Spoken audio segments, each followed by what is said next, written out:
Welcome to Joyful Journeys, stories to inspire and encourage from preconception through postpartum. I am your hostess and your facilitator and the curator of this experience, Zindzi Aya.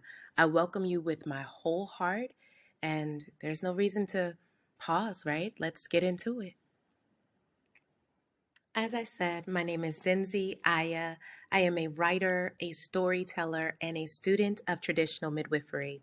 I'm a certified doula, a professional childbirth consultant, and family advocate. And I have been writing professionally for 20 years, everything from film scripts to medical websites, and been in the world of birth, been honored to accompany families and people through their birthing experiences for the past decade. And that still makes me a baby compared to the wise women upon whose shoulders I stand. But in this little bit of time, something has become incredibly clear to me. And that is the power of stories to transform, to heal our souls and ourselves. I have noticed something interesting. Whenever you get into the world of birth, preconception, postpartum, the first thing people start doing is telling you their stories and not the kind that you want to hear. They are not talking about things that you're asking them about. Once in a blue moon, they are. Usually, they're not. They just see the evidence of your journey as permission to begin pouring on a lot of times their pain. And so, what I wanted to offer birthing people, families, mamas at any stage of the fertility cycle were stories that opened doors rather than closed them. Stories that elevated, that inspired, that excited, that challenged maybe even what you believed to be possible. And that you can cuddle up to, something soft, a soft place to land amidst all of the more rigid offerings that are given to people who are in this very delicate and fertile time of their lives, especially the preconception time. What you put in matters. And so, what I am here to do is to drop some beautiful seeds into your rich soil. My advice to you: take what waters you and leave what does not. If it'll either be a great experience or a great story, my prayer is that it's both. And so, that's what I'm here to do. That's what I'm here to offer you. That's what I'm here to co-create. That's the kind of experience I'm here to co-create with you. I call stories the mother medicine. And I'm actually surprised with my background, with my love of literature and everything, that it took me so long to understand the power and the universality of stories. Stories are the fabric of our lives. It forms our religions, it forms our politics, our history or herstories. It forms um, the stories that statistics and research tell. They tell stories. We're interested in the stories. It's not just the numbers, but the stories that the numbers tell. But when I was a baby doula, and I'm still a baby in the birth world, but when I was a baby doula, I felt that I was qualified and validated by the statistics that I could rattle off, by the evidence-based information I could store and regurgitate like an encyclopedia. And it took me a while to learn that one of the most valuable things I would ever carry with me, the most potent medicine, the mother medicine, the medicine from which all other medicines are born, stories, that was what my families were really looking for. That's what mamas wanted and were yearning for. I remember sitting with a mama who specifically asked me, "What have you seen? Can you tell me what you've seen? What has been your experience with this? I know what the doctor says. I know what research says. I know all of the possibilities and the probabilities according to them. But now I'm asking you, as a human bearing witness to life, because this is what you do, because you see this a lot, what have you seen?" And unfortunately, I hadn't been paying enough attention to answer that mama the way that I would like to be able to tell you that I did. But I've been paying attention ever since then. For me, stories have a way of midwifing us through the thick of life. They are portals of possibility in seemingly fixed realities. They show us what's possible when we aren't looking for something specific. See, the thing about research is great and we need it and I laud it and we need it right alongside our stories, but not in place of the stories, right? Because they're looking for something. But stories are what are seen when nobody's looking. When you're not looking, when you're not expecting it, what's happening then? The story. And there's medicine, there's something holy and something powerful and potent in that. When a mother has been told that there's a very little chance of her having a vaginal birth, she doesn't want statistics. She wants a story. And when someone has been diagnosed with the symptom of gestational diabetes, they don't want a prescription, they want presence. And when someone is beginning the journey of their first child, they're not looking for a clinician's wisdom or another person's wisdom. They have their own. But wisdom is the kind of thing you got to walk it to awaken it, right? And so they're asking, can you just witness me while I walk? Witness me while I walk and keep nodding and keep letting me know I'm not here alone and that I'm going to do this. And for me, that is the one thing that no position, no book, no statistic, no evidence-based anything has ever been able to gift someone is the encouragement that they are seen, they are heard, they are held in a kind of knowing, and that what they believe or sense just could be possible. And if we trust the process enough, we just might witness the thing that has not yet been written about or hasn't yet been searched for by science. And so before we deep dive, before we get into it, my invitation to you is cozy up, get comfortable. This is not something you're going to have to put your brain on. This is something you have to open your heart and body to. So get all the things that make you the coziest, whether it's headphones, a journal, you knit, you crochet, you color, do a puzzle. You won't really have to look at the screen for this. If you want to revisit some of the questions that are asked in between the stories, you're welcome to do so. But go ahead, put this on pause, put this on ice, get your favorite nutritive, nourishing beverage, your favorite Nervine tonic, and meet me back here so we can begin this journey. Welcome back. I'm trusting that you're cozy, you're comfortable, you have all of your favorite things. We're going to land before we leap into these stories. So, we're going to do a quick meditation, a brief meditation. I call it calling back the cells. So, go ahead and get comfortable. Get into a position where your body feels relaxed, completely relaxed. And you can either close your eyes or focus your gaze somewhere that excites you, something that is eye friendly. And bring your attention to your breath. The breath is an ever present companion, it is a changer of perspectives. As you inhale, notice the parts of your body that expand. As you exhale, notice the parts of your body that relax. And just be with that expansion and that relaxation.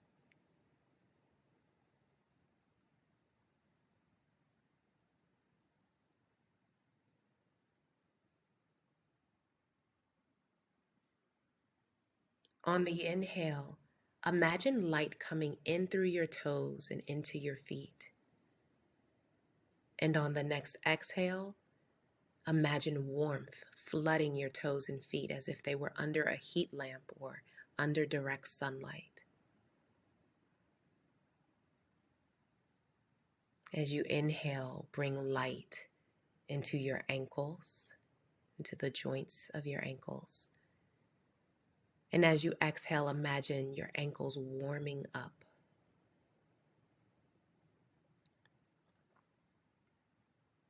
Inhale light into your lower legs and exhale warmth throughout your lower legs, the shins, the calves. Inhale light into your knees, front, the sides, the back. Exhale warmth into your knees.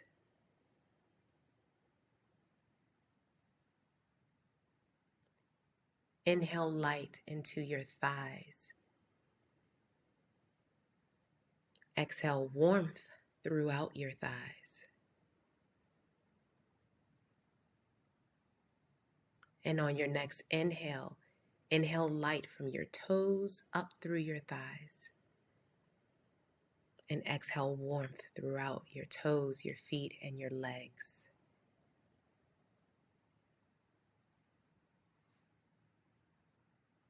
Inhale light into your seat.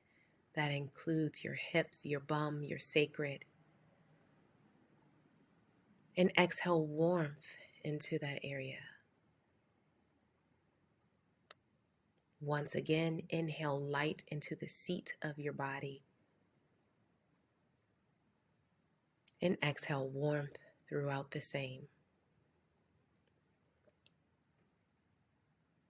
And as if you were pulling on a bathing suit, inhale light up through your torso from your waist upwards towards your heart.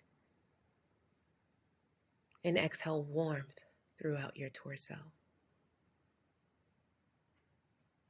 Once again, inhale light through your waist, your solar plexus, your belly, your back, lower, central, upper back, through your chest. And exhale warmth throughout the same. Inhale light through the tips of your fingers and your hands. Exhale warmth into your fingertips and hands. Inhale light into your forearms. And exhale warmth into your forearms. Inhale light into your elbows. Exhale warmth into your elbows. Inhale light into your arms. And exhale light into your arms. Exhale warmth. Inhale light into your shoulders.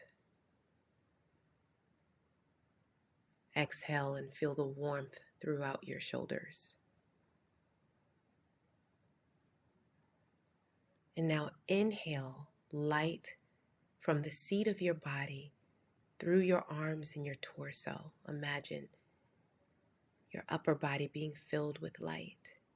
Everything except for your neck and your head. And exhale warmth throughout all of those parts. Inhale light through your neck. And exhale warmth throughout your neck.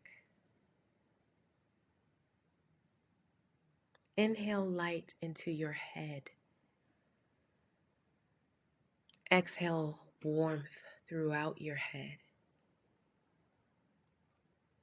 And now you've called back all of your cells. Go ahead and inhale.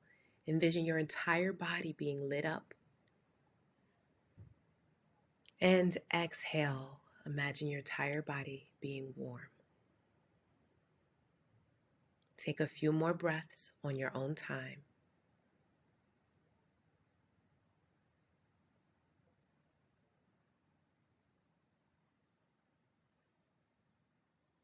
And when you're ready, drop chin to chest. Go ahead and take a few slow neck rolls. And when your chin comes back to your chest, go ahead and open your eyes. Welcome back.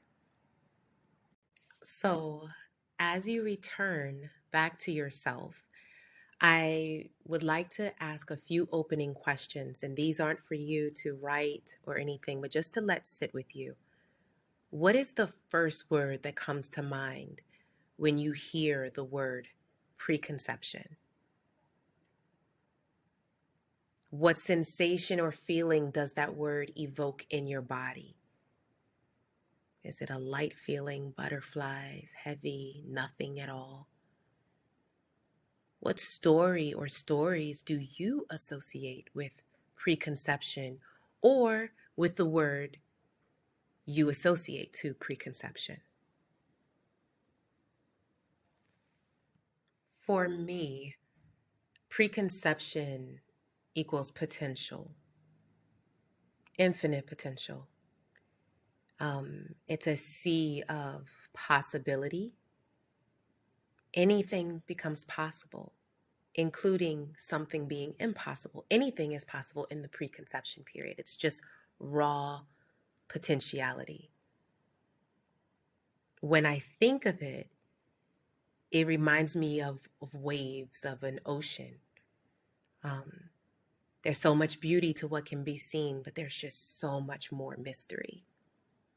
And so the stories that I bring to you today have an air of mystery to them because that's what comes to mind. And those are the stories that I magnetize, the stories about the mysterious, the stories that invite us to wade but not too deep because we know how much we don't know. So we humble ourselves and stay in shores and at a depth that we can handle. But the most important thing is, what is preconception to you? Because likewise, those are the stories that you will magnetize in this rich and fertile period. And it could be preconception of anything from a child to an idea, a child to a challenge. It's just the time before. Speaking of, let's go to the next slide. And so let's visit the root of the word preconception before we get into the story so that we can have a landscape. Language creates the landscape in which we live, right? And it's the reason why I very often borrow words from other languages that English doesn't have. But for preconception, we have the Latin root pre or pri, I'm not sure how we pronounce that, meaning the time or place before in time and place. And then we also have conception, which is from the past participle stem concipere, meaning to take in and to hold. So for the sake of our time together, we are talking about the time or place before taking in and holding. Let that sink in for a second. The time or place before taking in and holding. And what we realize is that we're often in the preconception space a lot more than maybe conception or the immediate afterwards of creation, which means this time must be really fruitful because nature doesn't make mistakes. So if most of our lives are spent in this space, what we think about it, how we imagine it matters a lot. With that in mind, just how vast and how potent the preconception period is, I have one more question. And this is a soft ask, meaning don't think too hard, just kind of allow the answer to waft up from within you. What must I do before I am truly ready to take in and hold? What is this season of preconception now asking of me? I'm going to ask that again. What must I do before I am truly ready to take in and hold? What is this season of preconception now asking of me? And now we're getting into it. The stories in this webinar are about the seasons and the times and spaces before we take in and hold. They come from myth. They come from other parts of the world.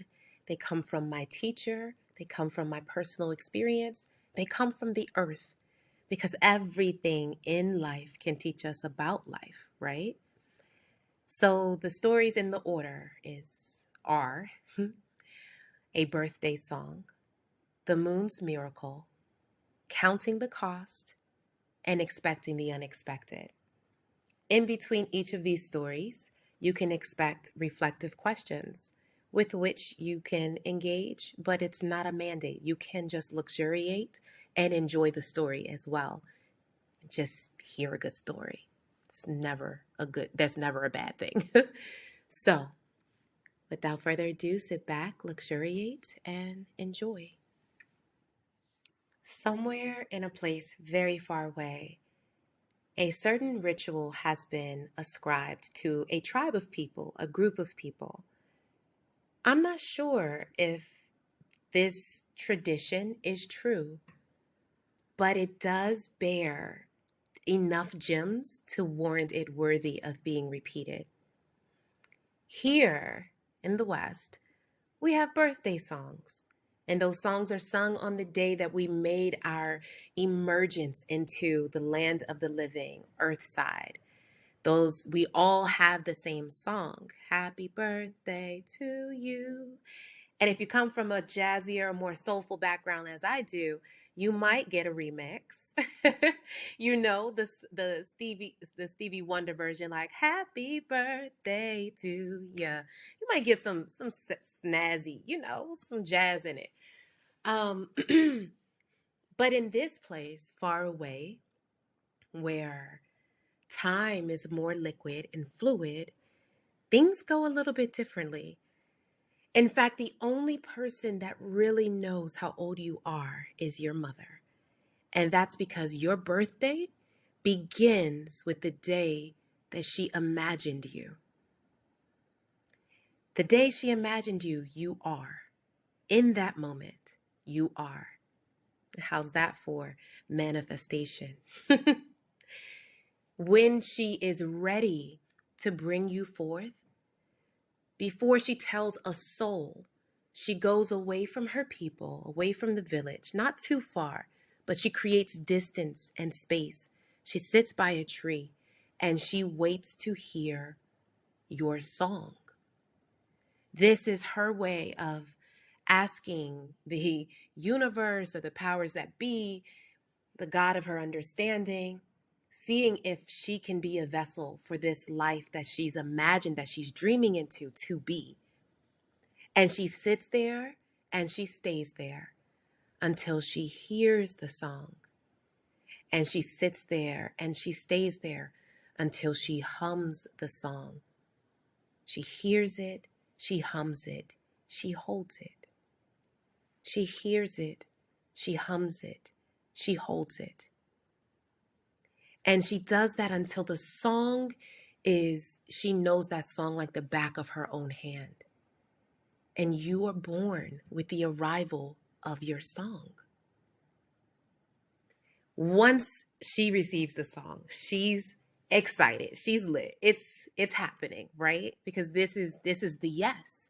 We don't need 2 lines on a stick. We don't need blood work. This is the moment. My child is here. She goes back to the village with the song she heard, humming and holding it, humming and holding it. She goes back and she tells her co-creator, her partner, her spouse, this is the child's song. He's literally waiting to hear it. He's like, okay, he's not going to get the song, right? So he has to wait. It's going to come through the vessel, right? So she teaches it to him. And together, what she heard, they hum, they hear, they hum, they hold it together.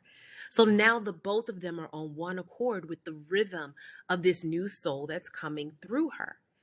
And then they take it to their inner circle, their parents, their siblings, maybe, whoever those safe spaces are, whoever those presences are that are going to be in that soul's life, that are going to hold them and that soul accountable through life. They teach them the song. So they hear it, they hum it, and they hold it. And when they're making love, when the two are making love, the two co-creators, They are humming and singing that song, calling that soul forth.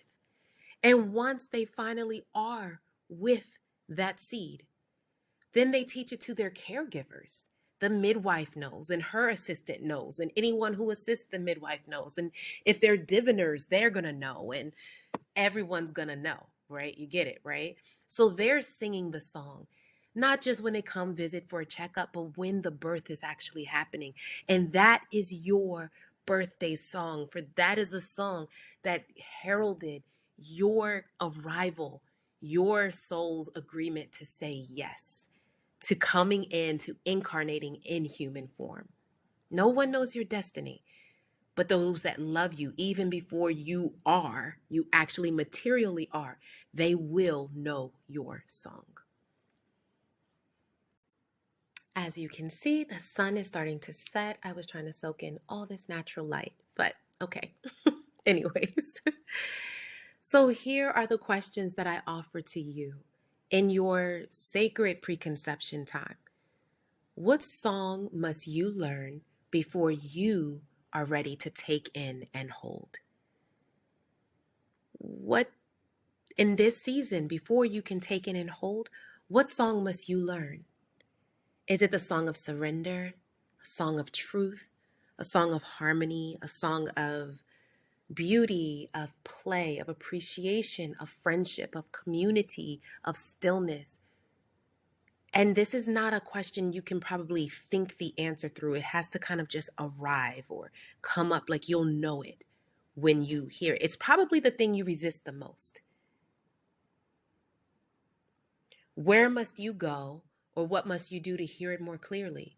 You may not hear that song in this moment. You may not get that answer right now. But where do you know you can go? Where do you go when you absolutely have to know the answer to something? When you have to know a truth? Where do you go? And what must you do? Or what must you stop doing? And finally, to whom do you feel led or inspired to teach that song? To whom is it important to you that they know this song, the song of your seed? And this is very, very, very tender, because these are the people that not just in your community, in your village, in your tribe, these are the people that you know will hold something tender with you, with the amount of tenderness that is needed to support you while you prepare to hold it. So just sit with those things. And now we're here at the Moon's Miracle. This is actually a story gifted to me by my teacher. And it goes like this. There was a girl who had an amazing childhood, but during that childhood, something not so amazing happened to her. She was kicked in the coccyx, in her tailbone, with a steel toe boot. And that caused a lot of damage and a lot of trauma, not only to her anatomy, but to her body, her soul, it jolted her in a way. And there became a hallmark, a marker, a reminder of this moment, this unpleasant moment. And that was, she never started bleeding. She never received her menses. And so as she grew, she kept waiting, and they were checking with the doctors, and the doctor said, well, there's some scar tissue. So we're not sure um, what's going to happen or how this has affected her body. But sure, as the day is long, if you don't start bleeding, you won't, that heralds the ovulation cycle, the egg release cycle. It's probably not going to happen.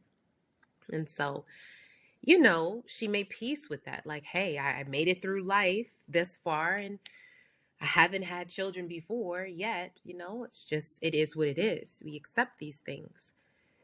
And she lived on, and she met an amazing man, and she fell in love, and he was everything. He was daring, he was inviting, he got her. I mean, he gifted her things like a black snake that he found in the forest, like gifts that he knew she would love. He wasn't just looking for someone to fit into his life. He wasn't looking, and he found and he cherished her as someone precious he had found, and she did the same for him.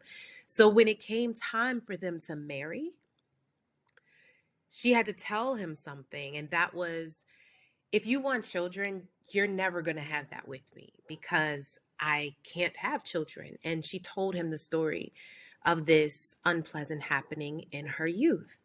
And he said, it's fine. It's you that I want, and we will make a life. We will just make a life. As you can hear, the dogs are having a lot to say about this story in the background. I'm not sure if you all can hear that. So that's life happening. Life happens all the time. So they married, they were happy. They were together for years, and they were just living. And in the course of their living, she came across something about the moon and how the moon could help you ovulate. And she just got curious. It was like free. Moonlight is free. And she was told, hey, black out your room every night of the month. But the full moon, open the curtains on the full moon and let the moonlight come in. And if you can, sleep under it. And she's not a woo-woo person. She's a very grounded, 2 feet on the ground, like, I don't know about that. But she was curious, and it called to her. So she answered, because, what did she have to lose? So as she is preparing the room for this, hubby's on board, like, yeah, well, whatever, you like it, I love it. And she begins to do this, and she's thinking, oh, maybe I can get myself to ovulating again. Maybe for the first time in my life, I will actually have a period or a menstruation cycle. Like, maybe I will see this, a fertility cycle that can be marked by something visible. And so she's in first month, and she decides to do the night before the full moon, and the night after. Those are the days that her curtains are open. And then all the other days, they're closed. Month 1 passes. Okay, it was cool. Month 2 passes. Still cool. Month 3 passes. She started to feel a little weird. She didn't know what it was. It wasn't like cramping. It was just a different kind of feeling. And she's like, I don't know what this is. Month 4 comes, and she's like, maybe I should see the doctor about this. Maybe something's happening that I'm not quite sure of. She goes to the doctor. And by this time, it's a different doctor, right? A new doctor. And the doctor takes all the tests and then comes back and says, hey, so congratulations, you're pregnant. And she says, I can't be. I can't get pregnant. I've never had a period. How could that be? And he says, well, you obviously ovulated. There was obviously an egg released, and it was obviously fertilized, and it's clearly viable. Here she is in her late 30s, pregnant with her first child, never having had a menstrual cycle. And she gave birth to a live baby girl, her first child. And that wasn't her last child. She went on to have one other child. And, or I should say, they went on to have another child. And she calls it the moon's miracle. She doesn't know how it worked, and the how isn't as important as that it did. It did. I invite you, in light of the moon's miracle, to reflect on one practice you're curious about experimenting with during your preconception. Or maybe it's a practice you did experiment with. What's the story behind that? What could you gain by trying it out? What could you gain by not trying it out? Because usually when we don't follow the calling, when we don't heed kind of what we feel drawn towards, there's a reason for that. There's a benefit for that. If I never try, I'll never fail, or whatever it could be. Or, nobody will have to know that I try. I won't have to know I tried so hard, and maybe I won't get the outcome, or maybe it will work and I'll have to deal with the responsibility of getting what I've actually asked for. What's the story around that? What could you gain by trying this curious practice? Or what do you gain from not trying? And then finally, what past hurt has kept you from dreaming into possibilities? What comes to mind? What possibility are you curious about for yourself? If you dissolve that hurt, what becomes possible? If that hurt never happened, what's possible? Remember, this is the season of preconception. This whole webinar is an ode to preconception. We are in the sea of infinite possibilities. Anything's possible. It's possible that your hurt could hinder you forever. It's also possible that your hurt could just be a simple hurdle, a gift from life asking, how deeply, how strongly do you want this? What are you willing to do? What are you willing to try? What are you curious about? What calls are you willing to answer in order to see what's possible? Counting the cost. This story is gifted to me by one of my favorite teachers, Dr. Robin Wall Kimmerer. She is a botanist, an author, a medicine woman in her own right, an inspiration to the likes of Elizabeth Gilbert and myself and so many others. She is an indigenous woman, an indigenous wise woman who blends art and poetry with science. And it's beautiful. And she tells the story of pecans. And of all the stories she told, and this is from her book, Braiding Sweetgrass. If you want to go get it, I am putting a plug for that book because it is everything. It reads like a scientific meditation, which sounds like an oxymoron, but trust me, it's delicious. But she talks about pecans and how they do this thing called mass fruiting. Now, a lot of trees do mass fruiting, but pecans are nut trees, and nuts are meant to be saved. They come in a shell so that they can outlive not only their predators, but like us and the squirrels and so on and so forth, and the elements. But, even when they're gifted to when they're gifted to us, when we receive pecans, we can save them. They come in their own like storage safe containers. But they do something that scientists can't understand, right? They all fruit together or none fruit at all. Either all the pecan trees bear pecans or none of them do. Either the forest is flooded with them or it is absent of them. And they can't understand how the trees all get the message. I have a few ideas, but this is not what this webinar is about. But they just know that it's a phenomenon they can observe. But it's almost like these dense calorie-packed nuts that are also seeds. They are future pecan trees. They hold all the information and everything vital that put in the right place in the right time, this nut will grow into a tree. Given the right environment, it will grow. It will perpetuate the DNA and the legacy of these trees in this forest. They know something. It takes so much energy. It takes so much energy to produce that harvest, to produce such a bountiful boon of a harvest, that they're not trying to do that every year. They understand something about the pace of possibility versus the pace of productivity. They understand these trees, our plant cesters, as a sister friend in a group that I belong to, Gifted, our plant cesters know that their energy reserves, what they put out, they'd rather put out really good stuff than to put out a lot of stuff that really ain't much of nothing. And yes, I know it's much of nothing. Yeah. I meant to do that on purpose. So I call it the preconception ecology. These trees know how to count the costs. One tree knows that if it acts on its own, its seeds its fruit is just going to get eaten up by a few squirrels or a few humans. But when they flood the ocean, when they flood the forest floor with their bounty, there's no way that every single seed is going to get picked off. And that increases the chances of their seeds taking root and continuing their legacy.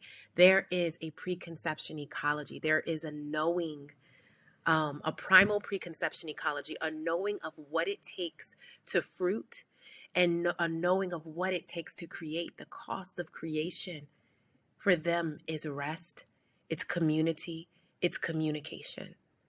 It's let's all talk to each other. Can we all do this? No. Let's keep gathering our reserves, building our strength, building our collective strength and energy. Let's wait for a softer time, a more fruitful time. Let's pause. Let's give it some time. And so to be, there's wisdom to be gotten from the pecan trees and their mass fruiting, and knowing how to count the cost. And so, as we consider primal preconception ecology, the wisdom of plant cesters, we get to sit with this question. Describe your preconception ecology. In the season of preconception, what's your environment like, and what's your relationship with that environment? In it, what is nutritive? What is hindering? What do you need to flower? And not just flower, but to flower holistically and sustainably. So that your body isn't flowering when your mind is in decay, or your mind and body aren't flowering when your spirit isn't watered, or your community is frail and you don't have the community needed to support the flowering. Flowering in such a way that's sustainable, that you can still maintain the tempo and the responsibilities of life with what you're bringing forth, with the fruit you're bringing forth. What do you need to flower, to bloom in that way? And how do you rebuild your stores before bearing fruit? How does communication, community, and rest factor into the way you rebuild your stores? I'm not just talking, I know you, if you're here and you're tuned into FullWell, I know you know how to rebuild your body. I know you're getting the best of the best information in that regard. But there's some information nobody else can give you. And that's the what you need for your soul. What do you need from your community? What do you need in order to sleep well at night? Not just the tincture that helps the physiology, right? Because herbs can help us, right? But also, what does your soul need to really rest? What does your mind need to truly rest, not just go to sleep? So the pecans ask us to consider our preconception ecology. And in our preconception, one of the most vital things we do is we count the cost. What is the cost of taking in and holding? And for our fourth and final story, Expecting the Unexpected, I have the permission of a dear client to share her story with all of you. And this whispers about the power and the potency of the preconception period. I received a call from a previous client, and she was in a panic on behalf of not herself, not her son, but a friend. And she calls me and she's like, "Oh my gosh, I need you to take my friend. I need you to help her." And I'm like, "Okay, I'm happy to help when what I have matches what is needed." But if not, you might need to get help from somewhere else. And so she's like, "Oh my gosh, she's pregnant and she doesn't know how." And I'm like, "Well, is she expecting me to tell her how she got pregnant, or does she want my support now that she is? Like, what are we asking me right now?" What are we asking of me? And so she said, I have to let her tell you on her own. She knows that you're going to call. I was like, okay. The people I've served become like family there, and it's a web, right? And it's a network. So it doesn't really disappear and go away. I never took that from the doula training. You're supposed to have a clean cutoff with your clients. That never happened. So she's like, yeah, she knows you're going to call. I already told her I'm going to give her number to you. And yeah, she just really needs your help. So I call this number. I call this beautiful woman. And she says the same thing. Hey, yeah, she told me you were going to call. I don't know how I got pregnant. And I said, okay, I have a few ideas, but would you like to share with me your ideas? And she's like, I just don't know how it happened. I said, so tell me the story from the beginning. Tell me about your journey to here, the past 2 years or so. And so she tells me this story about being in this loving relationship, but it was ill matched for about 5 years. And she wanted marriage and she wanted family and she wanted togetherness in a way that it was not a wholehearted yes for him. And you know how we do. We wait 5 years, give it time. Maybe the person will change their mind. Maybe they will evolve. Maybe something will spark. Maybe it'll just happen because they weren't necessarily trying not to have children. But the fact that nothing had happened made her think, okay, I don't even know if this is possible for me. And she didn't go to a doctor and she didn't do any fertility testing. It was just kind of an assumption like if it was going to happen, it probably would have happened, right? So she dissolves that relationship because it's ill matched and he wants one thing, she wants another.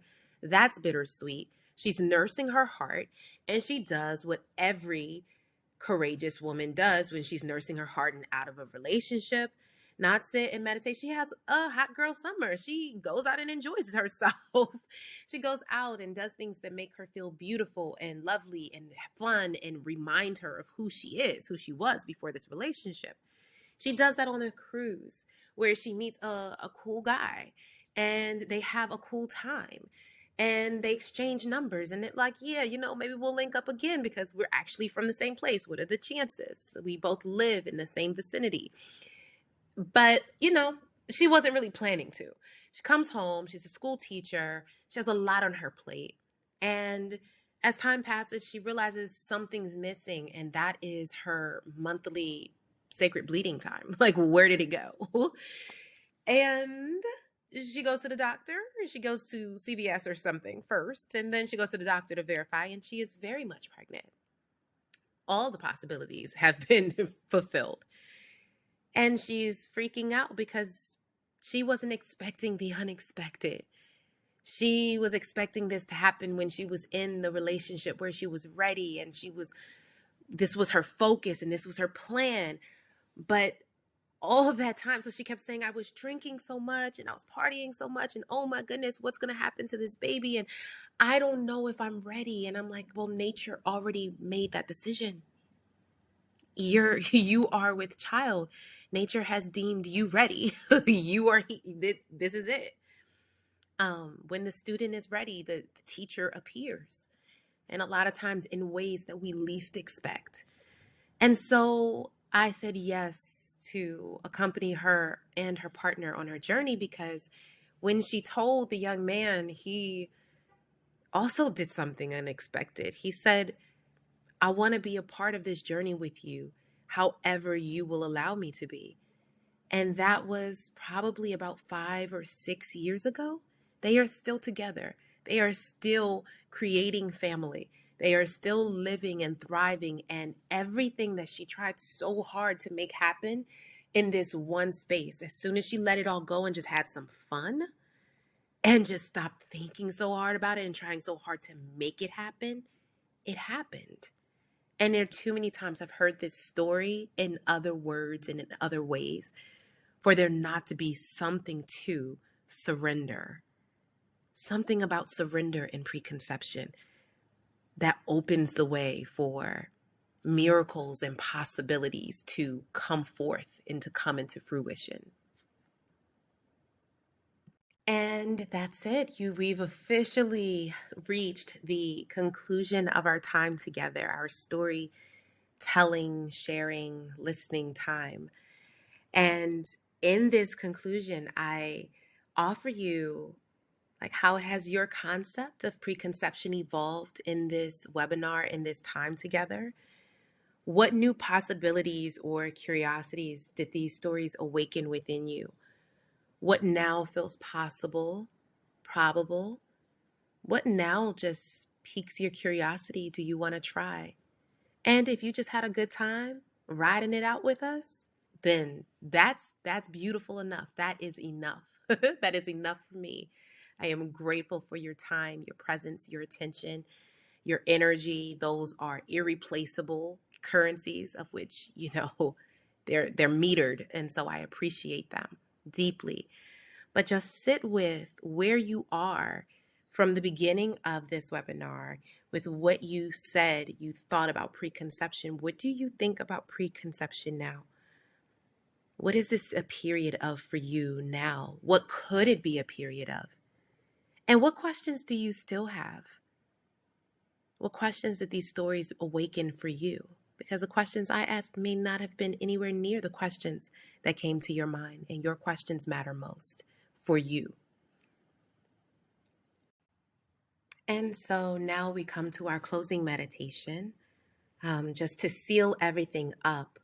And this time, because it's so rare that we just have moments of silence where there's no noise. There may be sound, but there's no noise. And I don't want to be that noise. So just to let everything congeal and to settle, we're going to have a moment in silence together, just to, as a token of celebration for the time together and all that we shared with each other through energy and time and space.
When you're ready, go ahead and wiggle toes and fingertips.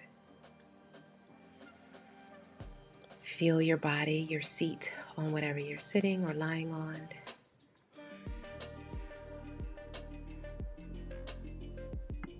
I am uber grateful for your presence, your time, your energy, your attention. I am not on the digital world very much, but you can visit my web home at www.wombandword.com. There will be new stories being added there. But if you definitely want to touch base with me, email is the best. I respond to all emails. hi@wombandword.com. Again, that's hi, like hello, at wombandword.com. I look forward to hearing your stories, receiving your questions, answering any questions I can, pointing you in the directions of great books, good moments, other great stories. If I've whet your appetite in the least, I love to point you in the direction where you can get more of the like. And I would like to just thank you and leave you with a blessing from one of my favorite authors, thinkers, wise women, Dr. Clarissa Pinkola Estes, author of Women Who Run with the Wolves. I hope you will go out and let stories, that is life, happen to you, and that you will work with these stories. Water them with your blood and tears and your laughter till they bloom, till you yourself burst into bloom. So many blessings to you. Feel free to visit the next slide if you would like additional reading options and things to delight in. Not all of them used in this webinar, but things that might be of interest to you. Thank you again. Have a blessed series of now moments. Take care.